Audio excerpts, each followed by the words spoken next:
Hi, I'm Dave from Boyinaband.com, and welcome to day 2 of the 7-day song on Hardstyle. Yesterday in day 1 we made a beat with the Hardstyle kick, like that, and today in day 2 we'll take a look at the Hardstyle bass synth that sounds a bit like this.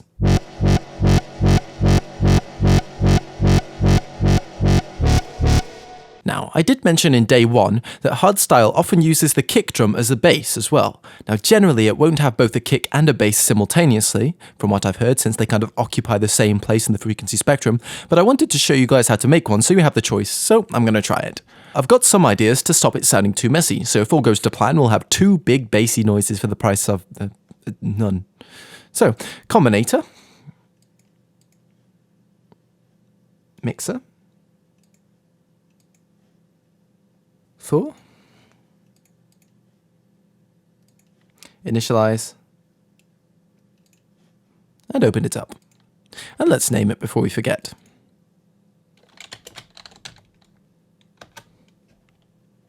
Let's make 3 analog oscillators. And I'll put in some notes now, which I'm going to discuss later. And there we go. So if we solo it out, spectacular. We're going to have these 2 on pulse waves, taking 1 to the middle pulse width. Let's run it through. Let's take them down an octave as well. And run 3 through as well, leaving that one on a sawtooth. And don't feel sorry for the sawtooth one being the odd one out. If the other 2 pulse waves bully it for being different and higher pitched, it'll only build its character. Hey, maybe the bullying will make it desperately seek appreciation from people and take to the internet, making loads of videos attempting to help and entertain people so it can feel like its life is worthwhile. Who knows? Next, bring the filter down to about half. Turn on this ENV, bring it to full. But then we're going to hit this INV button, invert, which inverts the filter envelope, so you get it doing everything backwards. Quite a quirky little feature, but quite useful in this case, after we play with the envelope. So let's take everything to 0, except for this decay, which we're going to bring up around, 350, something like that.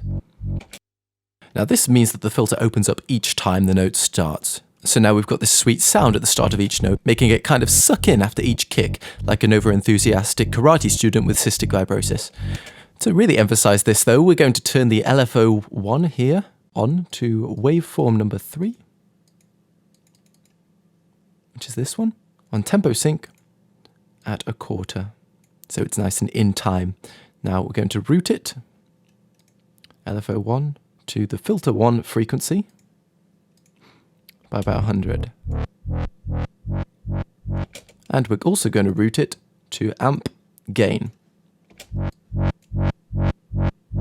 Now this makes that filter open up even more over time, so it's brighter, and also makes the bass cut out entirely at the start of each kick. This is another way of getting that kind of pumping sidechain effect if I play it in conjunction with a kick. So it doesn't clash with the kick. Remember I said I had some plans for making the heavy kick fit with the heavy bass? This is one of those. Next up, let's get a splitter on the go for some parallel processing goodness. We're going to route one version of the bass to the mixer. So put it in there, into the splitter, and out it comes. Then we're going to take the second one into an ECF filter.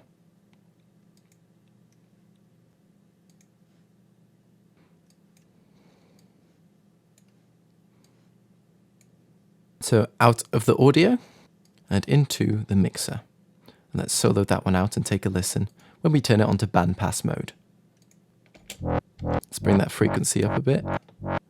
And importantly, the resonance, we're going to bring right up around there. To get those really piercing, awesome hardstyle basses, applying resonance here gives those high-pitched overtones. However, as with many things in life, one is not enough. I'm assuming you guys are as greedy as I am in that respect, so let's make another one with a frequency at half. Bandpass again.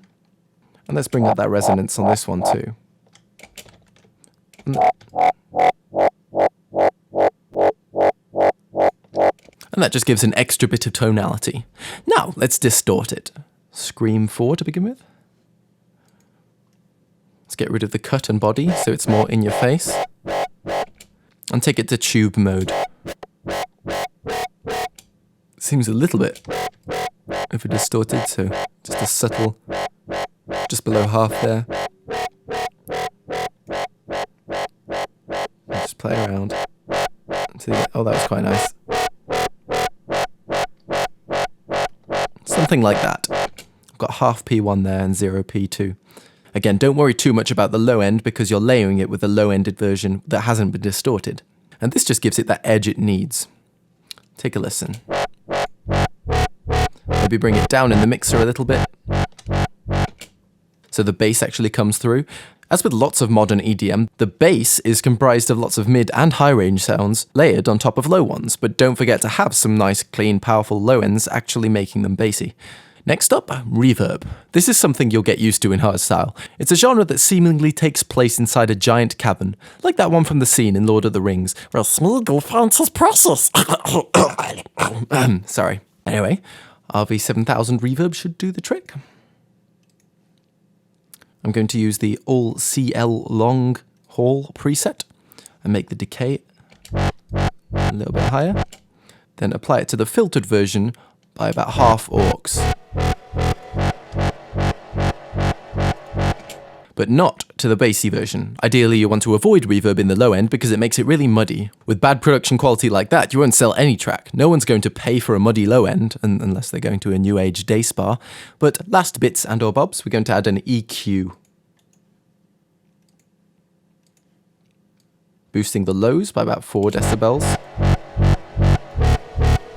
For a bit more bassiness, and we're going to boost around 250 hertz.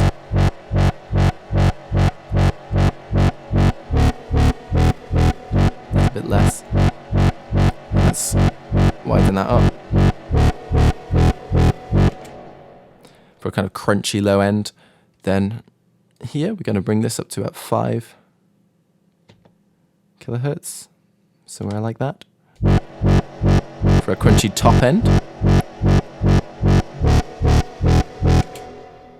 And finally, let's boost the highs a little bit. 5 decibels there. So, without the EQing, and with it. You might want to play around with these resonance values.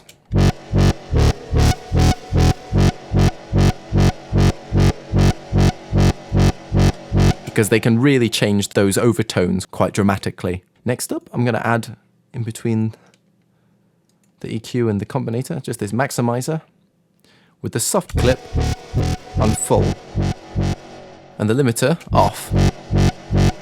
So it brings down the actual volume a bit without affecting the apparent volume. Yeah, this is one of those things where it's better just accepting that it's magic. So let's have a listen without and with.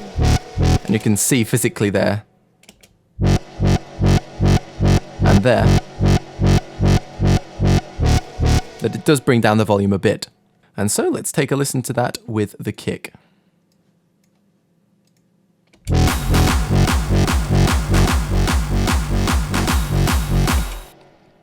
Boom, hardstyle goodness. Now those notes are the same ones as the kick drum, the F sharp, D, E. Now you can see that they're placed differently, however.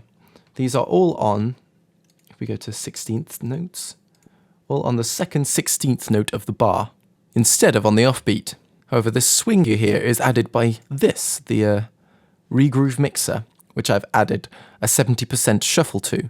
You can do that by going open and go to Reason Factory Sound Bank, Regroove patches.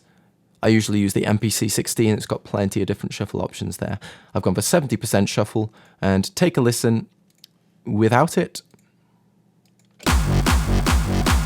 and then with it. Much swingier. Most DAWs have some sort of groove function, so you should be able to do something like that, even if you're not using Reason. Also, I'll quickly make a sub. Combinator. Subtractor. Initialize. 2 sine waves. An octave apart. On full sustain. Bring up the volume. Add some notes. Voila! I bet you ain't see. And there we have it. a sub bass simpler than that sub bass I just made, and a bass thicker and more rhythmic than a milkshake dance party. Kudos go to @synth and lasers on Twitter for that last one. I asked for some metaphors on Twitter, and that was a good one.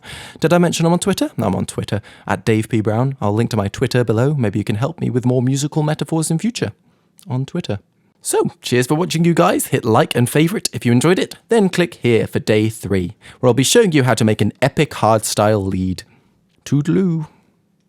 Cheerio. Toodle pip. Adios.